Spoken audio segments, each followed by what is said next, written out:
Let's go on the record. The commission has set this time aside for an evidentiary hearing in two cases to be heard at the same time, captioned in the matter of Evergy Metro, Inc., doing business as Evergy Missouri Metro's request for authority to implement a general rate increase for electric service. That is file number ER-2022-0129 with associated tariff tracking numbers YE-2022-0200 and YE-2022-0201. The second case is titled in the matter of Evergy Missouri West Incorporated, doing business as Evergy Missouri West, request for authority to implement a general rate increase for electric service. And that is file number ER-2022-0130. And that is associated with tariff tracking number YE-2022-0202. A couple quick announcements before we get to introductions of counsel. The following parties have contacted the presiding officer requesting to be excused from appearing and are so excused. For the record, that is the City of St. Joseph, and they are excused until such time as a street lighting issue when Mr. William Steinmeier will enter his appearance and make his opening statements. Similarly, Charge Point has requested to be excused. I don't know, because of the change in the issues, if they will still be appearing to make their opening statement. Sierra Club, MIEC, and Nucor Steel. The following parties and or witnesses requested to participate by WebEx, and that has been granted. Sierra Club and its witness by Glick. I apologize for the pronunciation. Witness Ryan Hledick, MECG witness Kavita Maney, Charge Point and witness Justin Wilson, and Renew Missouri witnesses James Owen and Philip Frakika. Again, I apologize for the mispronunciations. The last name, Madam Court Reporter, was Fracicca. Last announcement. We do not yet have a court reporter scheduled for tomorrow or Friday. We're still working on that, but I'm not optimistic. We will employ the same practice the commission did in its recent securitization case, which is we will make two recordings, one on WebEx, one from the live stream, and we will transcribe the hearing later. We do have a live court reporter for next week. That is all my announcements. Let's get to our introductions of counsel. And I'd like to note for the record the attendance of our chairman, Ryan Silvey, and also Commissioner Jason Holzman. Introduction of the parties for Evergy. Yes, good morning, Your Honor. Let the record reflect the appearance of Roger Steiner, Jim Fisher, Jacqueline Whipple, and Carl Zobrist. Our addresses have been previously provided to the court reporter. And counsel for staff. Thank you, Judge. Kevin Thompson for the staff of the Missouri Public Service Commission, Post Office Box 360, Jefferson City, Missouri, 65102. Thank you. And Office of the Public Counsel. John Kleiser, on behalf of the Missouri Office of the Public Counsel. The court reporter has my contact information. Already excused, but I will call them in case they are in the courtroom and like to be introduced. Charge Point. Yes, good morning. I'm here on WebEx. My name is Scott Dunbar of the law firm Keys and Fox, here on behalf of ChargePoint. My business address is 1580 Lincoln Street, Denver, Colorado, 80203. And I would just like to note that I do plan on attending this morning for opening statements and then not returning until the electrification tariffs are considered. Thank you. Thank you. And for Google? Hi, Judge Hatcher. Sean Pluto of Polsinelli PC, representing Google LLC. The court reporter has my contact info, and for the commission's record, I plan to be here today and tomorrow, but asked to be excused for the remainder of the hearing. Thank you, and that's granted. MIEC?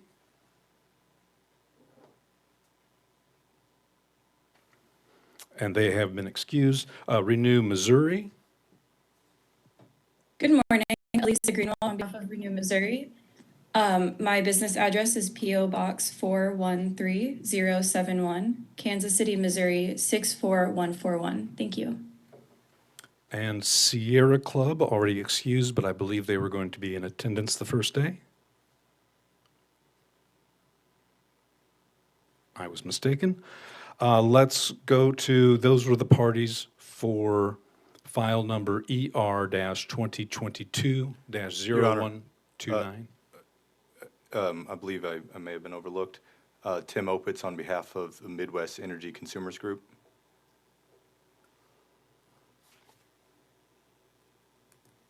And who is the gentleman next to you representing? Sean Pluto of Google. Google, thank you.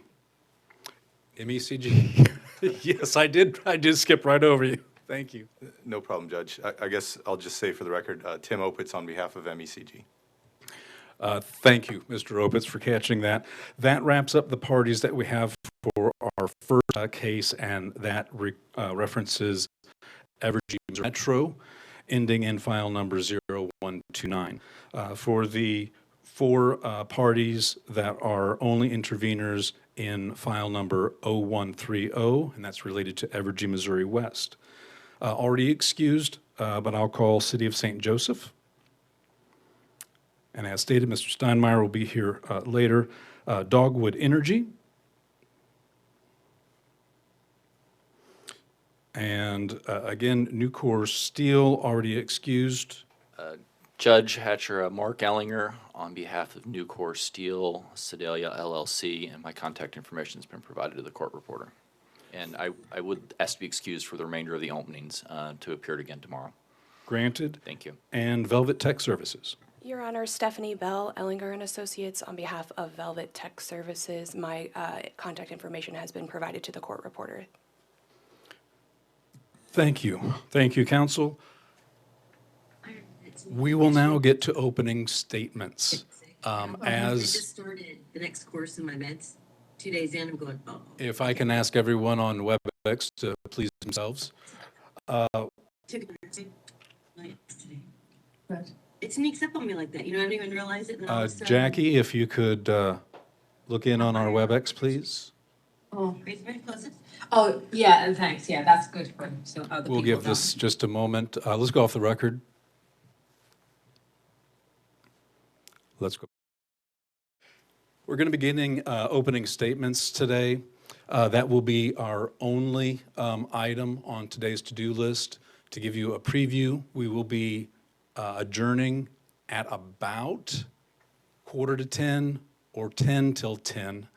And that is to give everyone on the staff, technical side, the ability to switch the live streams from our hearing to agenda, which the commissioners will be attending upstairs. Then we'll give them a little bit of time to come back, switch the live stream. I anticipate, because the commissioners have a presentation going on at agenda today, I anticipate that presentation lasting about an hour.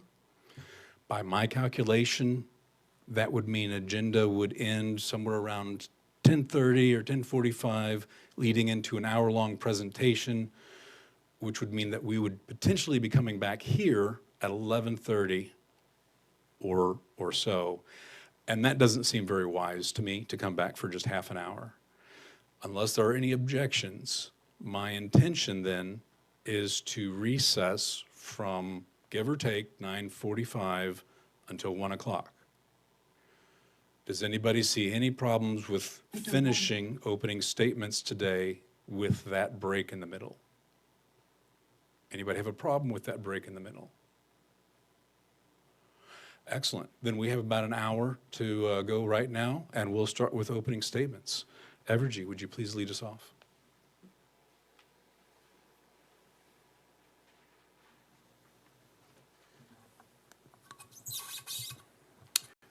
Thank you, Judge. Good morning, Judge Hatcher and Mr. Chairman Sylvie. I'm not going to take the full hour that we have this morning. I'm just going to take a few minutes, if that's all right. As we've mentioned to Judge Hatcher this morning, the parties have reached a settlement which has resolved all but a handful of the issues that were on the issues list. We filed a document last night, a stipulation and agreement that addressed that. We've also filed a separate document that resolves the pension and OPEB's issues, so those will be on your desk if you haven't already seen those. I'd like to thank the parties for working so hard to resolve a lot of the issues on that 16-page list of issues, and so that we just have a few remaining issues that we need to address here in the hearing room. In this opening statement, I will briefly highlight some of the issues, but leave more detailed discussion of the specific issues for the many opening statements, which I know a number of folks would like to have. While the cases are not formally consolidated, I would like to discuss the Evergy, Missouri Metro case and the Evergy, Missouri West case together, if that's okay. Brian, I've been told it works better on WebEx if I ask Brian to move the slides forward. So let's go to the second slide.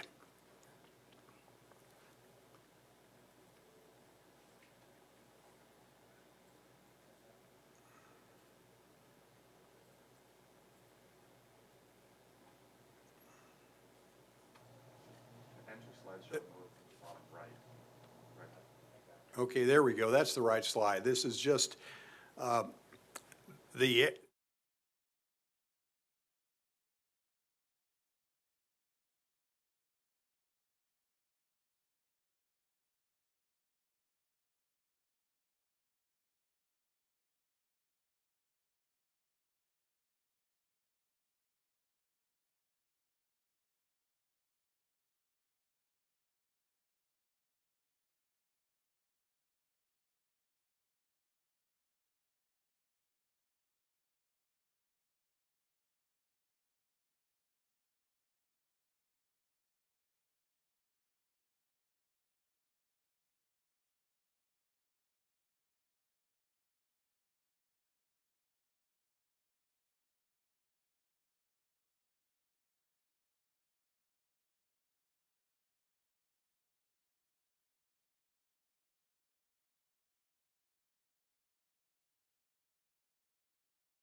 Would you like to distribute those? Okay. I'm sorry? Okay, very good. Okay, I just was concerned you might not be able to read it. Okay. Yeah. Yes, please, we do.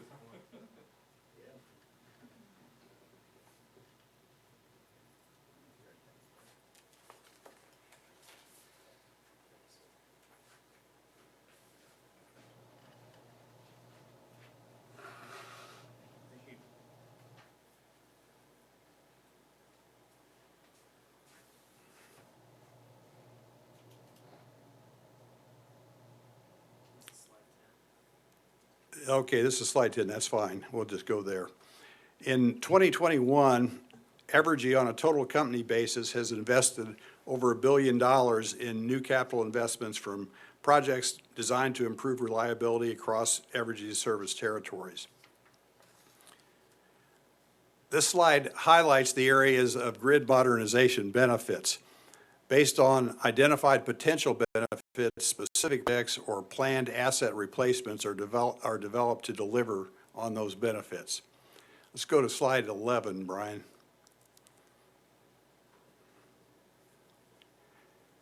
Evergy has been investing in automated devices that help the company restore power faster, identify potential problems sooner to avoid outages, and to reduce customer costs over time.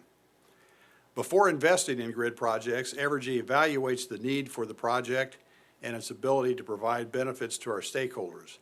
Projects are planned to address safety issues, replace aging infrastructure, address operational or maintenance issues, add automation or communication devices, address capacity and contingency needs, prepare for new customer growth, meet regulatory requirements, and improve reliability performance.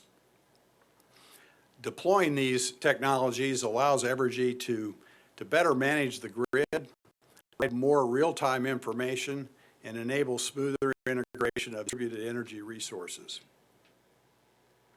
With regard to sustainability issues, about 1/2 of the power delivered to Evergy's customers comes from carbon-free sources. Evergy plans to add more than 3,800 megawatts of renewable power and retire 1,900 megawatts of coal through the year 2032. Brian, could we go to slide 12? Since 2005, which happened to be when the Comprehensive Energy Plan began, Evergy has reduced the CO2 emissions by 46%, reduced its SO2 emissions by 98%, and reduced its nitrogen oxide emissions by 88%. The company is targeting a 70% reduction in CO2 emissions by 2030 and a net zero carbon emission by the year 2045. Let's go to slide 13.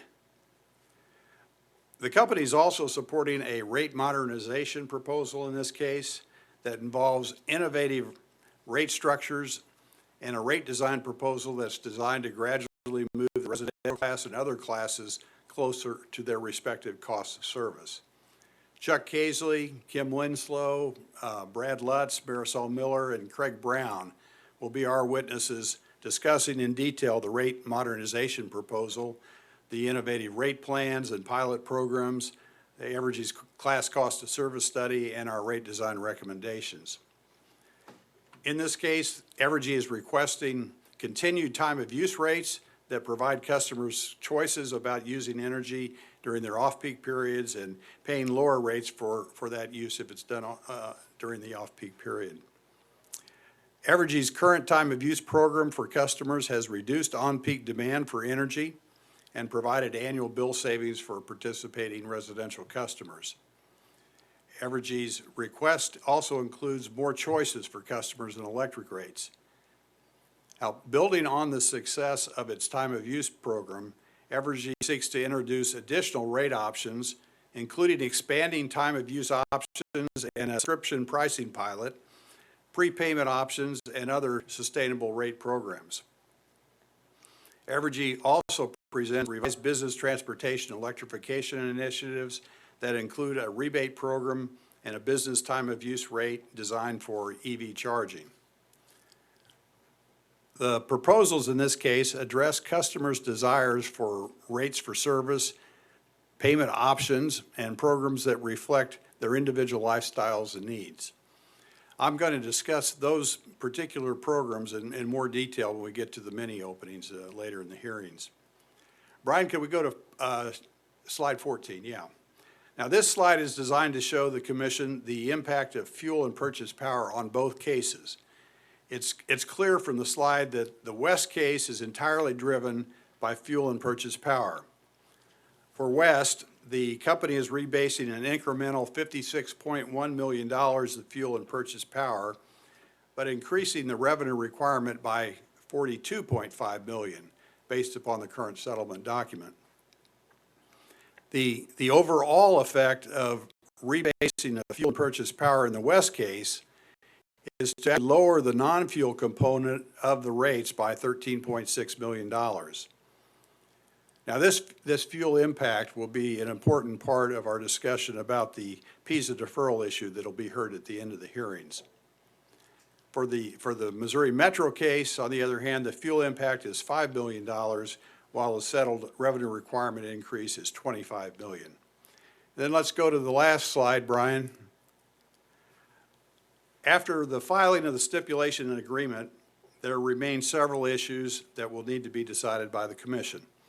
The unresolved issues are listed in more detail on Exhibit 1 of the stipulation and agreement, which we filed last night, but they include the following: the Sibley plant retirement, dismantlement, and recovery issue raised by Public Counsel and MECG, advanced meter infrastructure or AMI recovery, the Evergy's customer programs, including the innovative pilot programs, including a subscription pricing, advanced easy pay, solar subscription plans, including a low-income version, and several business programs.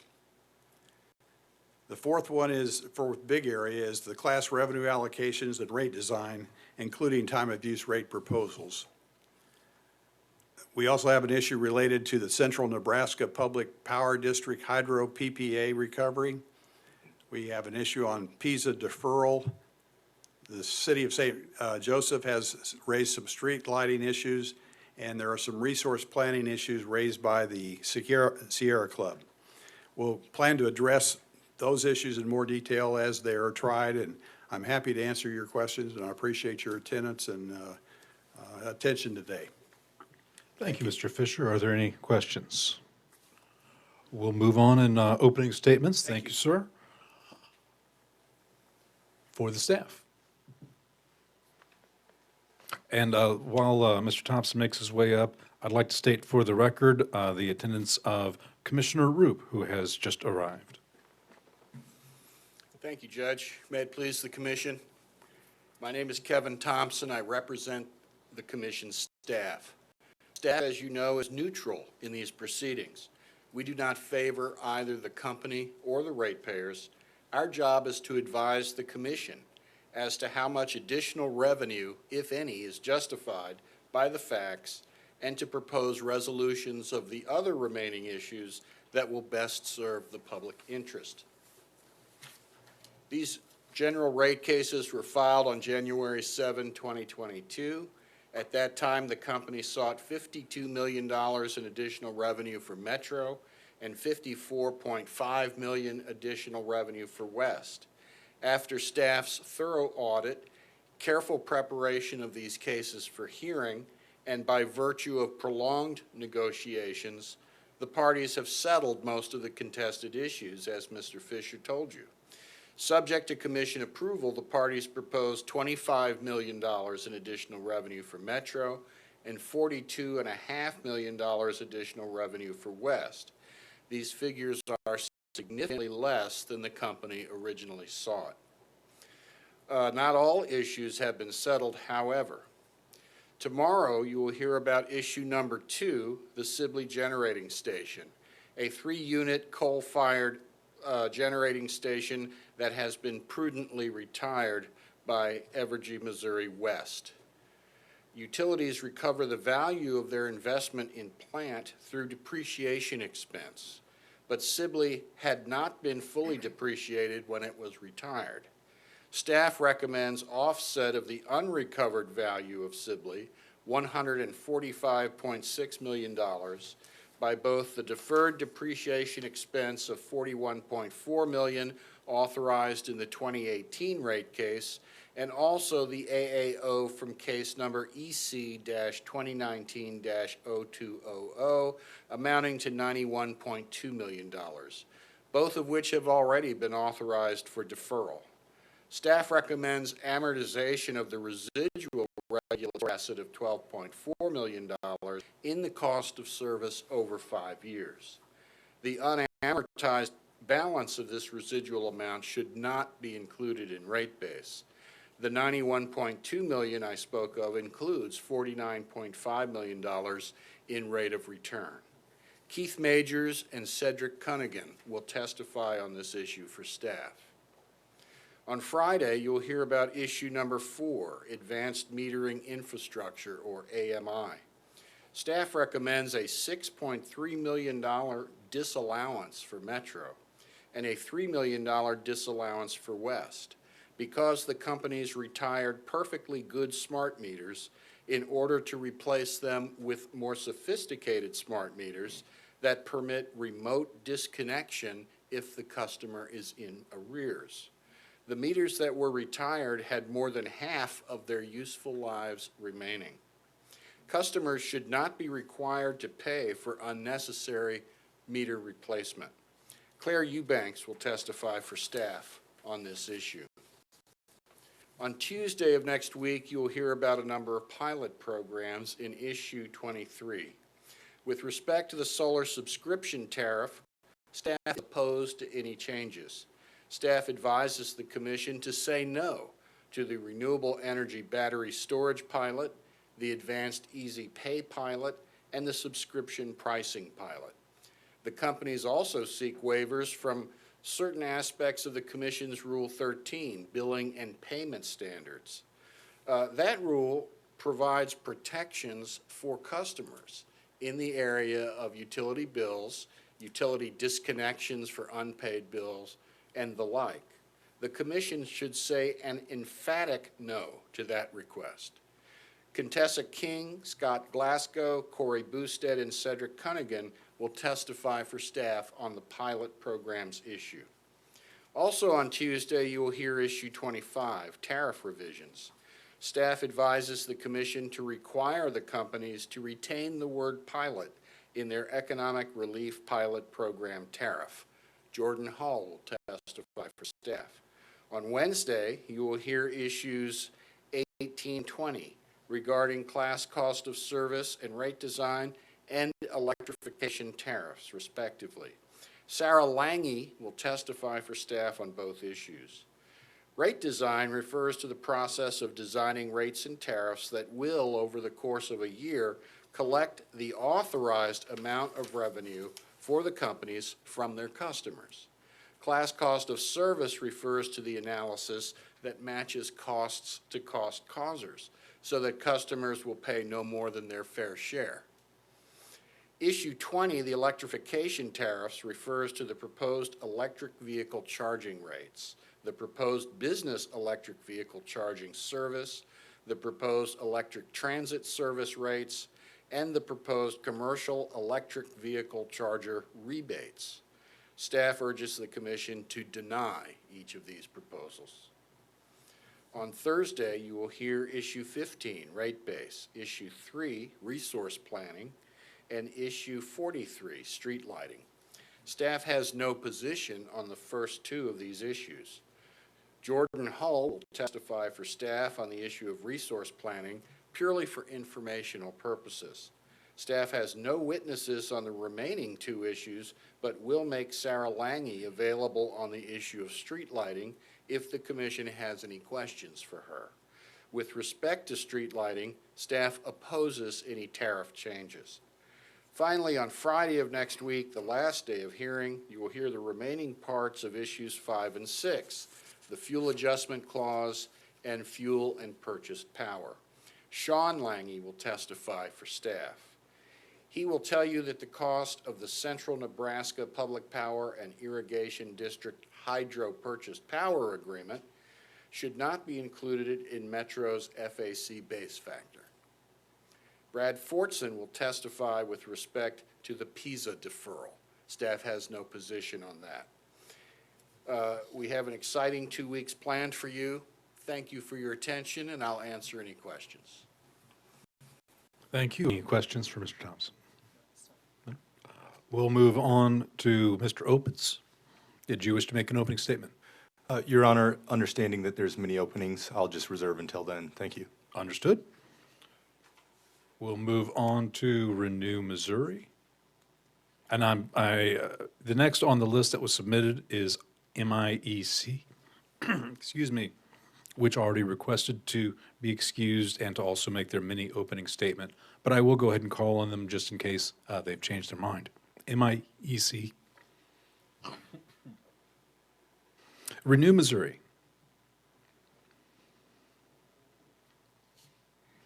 Good morning, may it please the Commission. My name is Elisa Greenwald, and I'm appearing on behalf of Renew Missouri Advocates. Renew Missouri is a nonprofit clean energy advocacy group with a mission of transforming the state of Missouri into a national leader in clean energy. To that extent, we also seek to make Evergy a leader in clean energy among investor-owned utilities, and we believe that many of the programs proposed in this case put the company on the right track to accomplish this goal. With that being the case, our interests in this case focus on rate design and pilot programs. Renew Missouri is a signatory to the stipulation and agreement filed by the parties to this case yesterday, August 30th, 2022. This stipulation resolves Renew Missouri's concerns related to rate design, leaving pilot programs left over to be resolved at hearing. The rate design issues raised by Renew Missouri and resolved in the stipulation and agreement focus on finding a solution in which net metered solar and distributed generation customers are able to benefit from time of use rates. This conflict centers around tension between the company's interpretation of the billing period requirements in the Net Metering and Easy Connection Act, with another section of the statute requiring utilities to offer the same rate options to net metered and non-net metered customers alike. Evergy witnesses believe that a legislative fix is required to solve this issue, but Renew Missouri has concerns that the Commission cannot require a utility to lobby for a change in the law. Moreover, we disagree that a legislative change is even necessary to find a solution to this problem. To resolve this conflict, the parties to the stipulation and agreement agreed that the company shall develop a report that examines the technical, billing, and legal barriers to offering time of use rates to residential customer generators with net metering or interconnection agreements. This report will also explore potential solutions to the barriers identified and will be shared with the parties to this case and other interested stakeholders before the filing of the company's next rate case. We believe that through this in-depth analysis and further collaboration, we can find a solution in which net metered customers are able to participate in time of use rates. In addition, the stipulation and agreement commits the company to work with Renew Missouri to provide residential customer billing and use data for an analysis of energy burdens across the company's Missouri service territories. Now, let's turn to pilots and programs, which are issues that the stipulation and agreement preserved for hearing. Renew Missouri is supportive of the company's proposed changes to the solar subscription pilot. These changes include converting the pilot into a permanent program, reducing the subscription threshold, eliminating the solar resource size limitation, allowing commercial participation in the program, and removing the 2-year delay in expansion. As described in the testimony of Renew Missouri witness Philip Frasica, changes are consistent with the terms of Ameren's community solar program, which has demonstrated success on the eastern side of the state. While Evergy's solar subscription pilot is still in its early phases, the company has met the requirements necessary to construct its first solar resource to serve the program, and pilot evaluation reports have shown that there is strong customer interest and participation. These proposed changes will allow Evergy to better serve the needs of its customers by reducing lead time in construction and leveraging economies of scale to drive down price.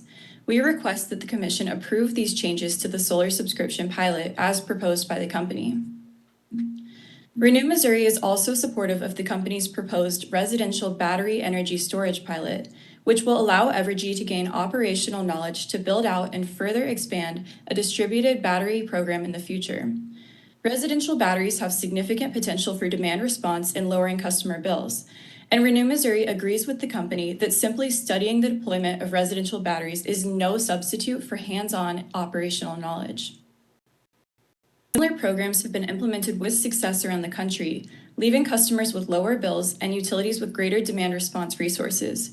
We encourage the Commission to approve the residential battery energy storage pilot as proposed by the company. Finally, Renew Missouri is pleased to see that the company complied with the Commission order from its previous rate case by proposing a low-income solar subscription program. Solar subscription programs, often referred to as community solar, have the potential to deliver access to clean energy to people who have been traditionally unable to benefit directly from renewable resources. Generally speaking, this includes lower-income customers who face cost barriers in acquiring rooftop solar, or renters who are unable to install rooftop solar because they do not own the property themselves. In addition, the economic benefits of constructing a utility-scale solar resource can be passed down to subscribing customers, breaking down cost barriers to benefiting from renewable resources. While the pilot as proposed by the company delivers a small amount of bill savings to subscribers, Renew Missouri has developed suggestions to create meaningful bill impacts for low-income customers. As outlined in the rebuttal testimony of Philip Frasica, utilities in other parts of the country have begun delivering greater and more impactful bill savings to low-income customers by subsidizing their community solar offerings with weatherization funds. Not only does this use of weatherization funds deliver immediate and permanent bill impacts, but it also allows renters who have been traditionally excluded from weatherization to benefit from weatherization funds. Renew Missouri has identified several pathways in which the company can leverage weatherization funds to deliver real savings to customers, and we believe that these proposed modifications will provide a greater impact to those that need it the most. Accordingly, we ask the Commission to order Evergy to offer the low-income solar subscription pilot, to commit to reducing the subscription cost if and when the program is expanded, and to work with the parties to explore ways to further subsidize the program to create more significant savings for low-income participants, including using weatherization funds from federal weatherization grants or the company's own weatherization contributions. Thank you, and I'm happy to answer any questions. Thank you, Ms. Greenwald. Any questions from the commission? No, and move on to Sierra Club. And they were previously excused. We'll call also Charge Point to give them the opportunity. Thank you, Your Honor. Scott Dunbar on behalf of ChargePoint. I'm going to go ahead and reserve my time for September 7th. Our witness, Mr. Wilson, will be appearing in the morning on residential rate design issues that day, and then in later that day on the EV charging program and tariffs. And so if it pleases Your Honor and the Commission, I would just save my opening statement for September 7th. Understood. We'll hear from you then. Thank you. We'll move on to Dogwood.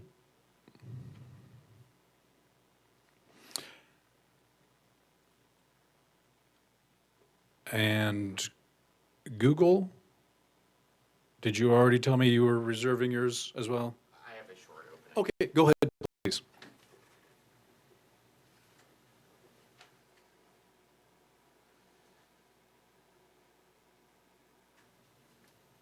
Thank you, Commissioners and Judge Hatcher.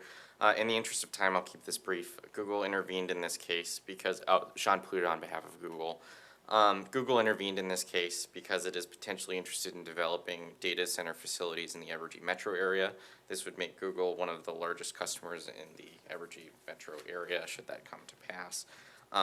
At this time, Google is not planning on providing any issue-specific openings, cross, or witnesses, nor does it oppose the settlement currently before the Commission. On behalf of Google, I would like to thank the Commission, Judge Hatcher, and the other parties for their time today and over the course of the past few months. Thank you.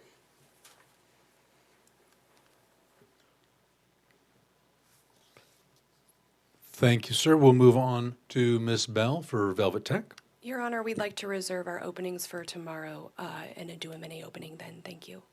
Understood from you then. Mr. Kleiser, bring us home, please. You are the last opening statement. And again, I just want to let everybody know, with the conclusion of the final opening statement, we will have finished our business scheduled for today. Mr. Kleiser. I'm not going to take us up to 9:45, I promise. If it would please the commission, John Kleiser on behalf of the Missouri Office of Public Counsel. I would also like to start off with the good news, right? We had, I believe, 46 issues on that list of issues, not including subparts that I thought brought it up to like 100 and something. Can you slow down, please? I can't. I apologize. Starting with the good news, like I said, we had about 46 issues on that list. I think maybe 100 or so with subparts. We've knocked out a ton of them. And I also would like to thank all the parties. We worked together a very long week last week trying to get that settled, and a lot of people made movements, so that's great. I think that's fantastic. It does, however, raise the question, okay, what's with those last 11 issues, right? What are preventing them from settling? And you might think, oh, those are the big dollar issues, right? The ones that are going to make or break the case. That's not necessarily the case here, though, in my opinion. The issues that we have here, or at least some of them, the ones that the OPC are particularly keen on, I characterize those as a product of Evergy's propensity to try and game the regulatory system. And when I say game, I mean trying to influence or manipulate the regulatory process in such a way that maximizes the company's returns. And I'm going to give you 3 examples of what I'm referring to, and those are the 3 biggest issues I think you're going to hear about in this case, or at least 2 of them are. The first one is Sibley, right? Now, as counsel for staff already told you, Sibley is a big generating facility that was in Evergy West service territory. The company shut it down several years ago, 22 years ahead of when it was scheduled to be shut down. Now, of course, the OPC, we think that's imprudence. I mean, that was Evergy West's largest dispatchable generating facility. It made up almost 25% of their load. More than 25% of their generation. But that's not the issue here, right? The real problem is, during the last rate case, when Sibley was on the table, the company attempted to time things in such a manner as to make sure that the issue was outside of the case, but Sibley was still in rates. You know, the company even went so far as to tell stakeholders and the commission in the last rate case, hey, we're not even sure if we're shutting it down. And as a result of that, we ended up, for a moment, having rates set with a phantom plant with phantom employees burning phantom coal and producing no profits. Now, fortunately, OPC and the Midwest Energy Consumer Group, or MECG, brought a complaint case. And as a result of that, this commission ordered Evergy to track the return, depreciation expense, and O&M expense of the Sibley generating facility. And that AAO, that is a part of this case, is going to help walk back that first example of the commission, staff of the company trying to game the commission by including a generating facility that literally was not generating in rates. Great. Now we have a second problem here, and this is a preview for what you're going to hear tomorrow. You see, during the complaint case, the company wanted to make sure that if the commission were to determine there should be no return on, they wouldn't be hit with the full amount of what was left for Sibley. So the company effectively filed testimony in that case that changed the amount of depreciation reserve for the Sibley plants. In the actual rate case itself, the company and staff had both agreed that the remaining plant balance for Sibley was about $300 million, about $295. I'm rounding up a little bit. In the complaint case, Evergy filed testimony that cut that in half, down to $150 million. And they did this by reallocating depreciation reserve that had accumulated away from other steam generating facilities to Sibley. Now, why did they do this? Well, 2 reasons. First, if the commission were to order them to track the return on Sibley, which the commission did, the company wants to be able to track reserve on this $150 million and not the $300 million that was actually put into rates in the rate case. Well, the OPC argues was in rates. The other thing, of course, is that by taking the $150 million of accumulated reserves away from the existing steam generating facilities and transferring it to Sibley, you increase the remaining plant on those other facilities, which allows the company to earn a return on them. Which means, again, even if the commission decides, hey, no return on Sibley, they can still earn a return on that $150 million of shifted plants. This is the second way that we have a problem with Sibley and the second game that's attempted to be played. And the biggest issue you're going to hear about tomorrow is what should be done about the starting value of Sibley. What is the actual net plant value of Sibley Should you use the $300 million that was put into rates, that the OPC was argued was put into rates, or should you use the $150 million roughly from the complaint case? That's the Sibley issue. It's not the only one, though. The second big issue, in my opinion, is the FAC. And in this case, I believe Evergy is attempting to avoid its PISA caps using the FAC. There's a little bit of background is needed here, of course.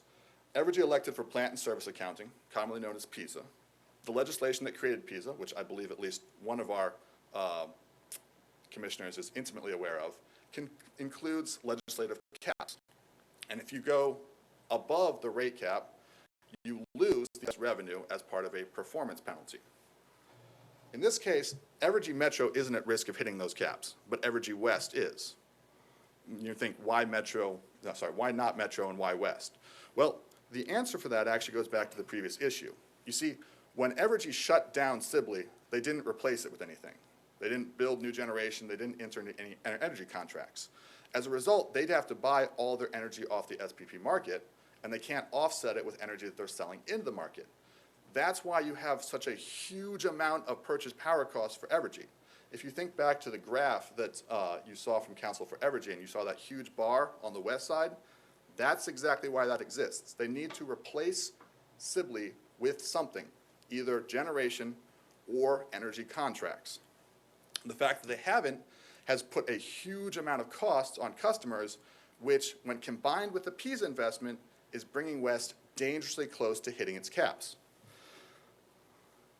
Now, the revenue requirement agreed to in this case should prevent them from hitting the caps, potentially. But there's a whole separate case currently pending before the Commission. It's Evergy West's FAC rate increase case, and it directly ties into the PISA deferral issue that's set to hear next Friday. The outcome of that case and this case are intertwined, and the Commission really needs to think about them together. I will address this on Friday, and I strongly urge the Commission, if you haven't already had a chance to read the memorandum that was attached to the motion for summary determination that I filed in that case. I don't want to get into the details here, but the short version is, if the Commission adheres to the letter of the law in the FAC rate increase case and puts into rates the proper amount for the FAC before rates become effective in this case, then the rate cap issue is going to become a problem in this case. Again, I will fill in more details next Friday on that. For now, I'm just going to leave it as there is a game being played regarding the FAC and the PISA rates the Commission needs to be aware of. The last example I'll talk about are AMI and TOU rates. AMI, as the Commission, of course, is aware, is advanced metering infrastructure. It was already mentioned earlier. Evergy began installing AMI about 8 years ago and has pretty much completely replaced all of its existing meters with AMI. Now, Evergy will be quick to tell you that there's a bunch of benefits to AMI, but if you do a careful review of the literature, for residential customers, there's pretty much just the one major benefit, and that is having time of use rates, or TOU. I don't think I need to tell this Commission about the difficulty that we've had getting TOU in Evergy's service territory. Evergy's customers have paid for not one, not two, not five, not 10, but 14 separate TOU studies. And now that we have AMI on just about every residential home in Evergy's service territory, the company is still not willing to go to a default time of use rates. Now, that's the first game that I say that Evergy is playing, stalling time of use as long as possible. Staff, by contrast, is advocating for default time of use rates, and the OPC, we fully support that. But Evergy is not only saying no to default time of use, they want the opposite. They want something called subscription pricing, which I'm going to refer to as buffet-style pricing. Basically, it means that you can use as much electricity as you want, whenever you want, and you charge a fixed price. You know, this is a major problem. First of all, you don't need AMI meters for that, so that completely undercuts all of that investment. Second, it undercuts all of the MIA and energy conservation investments that you've made, because again, you're no longer attempting to get peak shaving. You're no longer trying to get people to charge at the right time. And third, this creates a massive opportunity for increased load and increased capital expenditure build-out. I cannot stress enough to you just how contrary to the AMI investments and all the other MIA projects that you've had, subscription pricing is, and I strongly recommend that the commission reject it.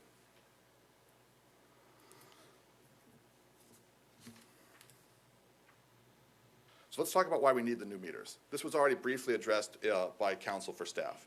The only difference between the new meters and the existing ones is the ability to perform what's called a service disconnect, which basically means you can remote disconnect customers. Unfortunately, Evergy can't currently do that, mostly because there's existing customer protections like the door knock provision, which would basically prevent them from actually being able to accomplish this feat.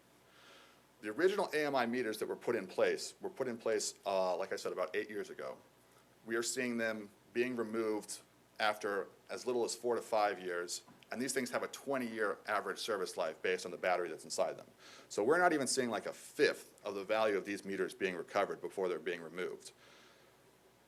This is imprudent, and the OPC is asking that, along with staff, asking that the commission disallow the recovery of these AMI meters that are being prematurely replaced with new AMI SD, or service disconnect meters. It is unnecessary for the company to have spent money to install meters, avoid the time of use rates that would have benefited from those meters, and now attempt to replace the brand new AMI meters before they've had a chance to be fully used. So those are the 3 examples that I have of what I would call, gaming the regulatory system. And those are some of the biggest concerns that the OPC has in this case. They're not the only ones, though. There's a couple other issues that are out there. For example, Evergy is currently demanding that its Missouri customers pay for a power purchase agreement, the hydro PPA from Nebraska you've all heard about, that's really only being used to serve Kansas, or rather was entered into because of Kansas residential renewable standard requirements. It was entered into because of Kansas law. Missouri customers shouldn't have to pay for it. That's the basis of the OPC's argument. Evergy is also seeking rebates for EV charging stations. The problem with that, it's going to cannibalize their existing clean charge network, which is already not making back the money it's worth. Again, you need to pick a lane, right? You shouldn't be rebating other people installing charging stations when you already have 100+ charging stations yourself that you're trying to make a return on investment. Evergy is requesting a residential battery program that only has about 50 batteries in it, and which can pretty much already be demonstrated is not going to be cost effective. We don't feel like that's a good use of customer money. Evergy is asking for changes to its solar subscription pilot program, but they haven't actually built the farm itself yet. The OPC is simply saying, maybe build the solar farm before you come in and say we want to make it a permanent and not be a pilot anymore. I don't feel like that's an unreasonable ask. We're also asking for the elimination of the MBDR tariff because, again, there is literally nobody currently on it, and we don't think like we need to make changes to the tariff since nobody's currently using it. Finally, Evergy is pushing for a prepay billing system under the name Advanced Easy Pay.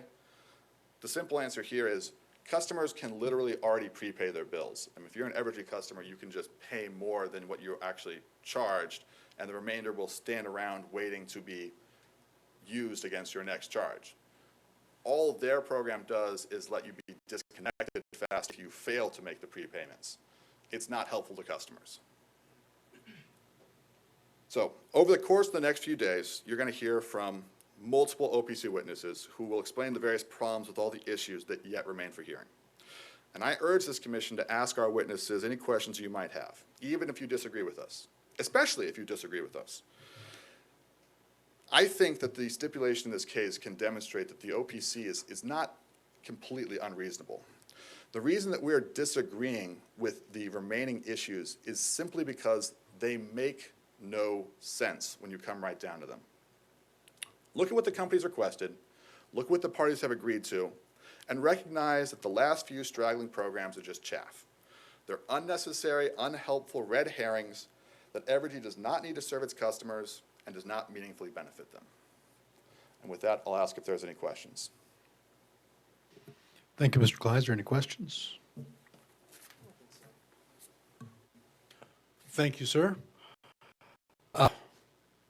One last call for opening statements. Any parties that are here that I skipped, neglected to call. We will move on.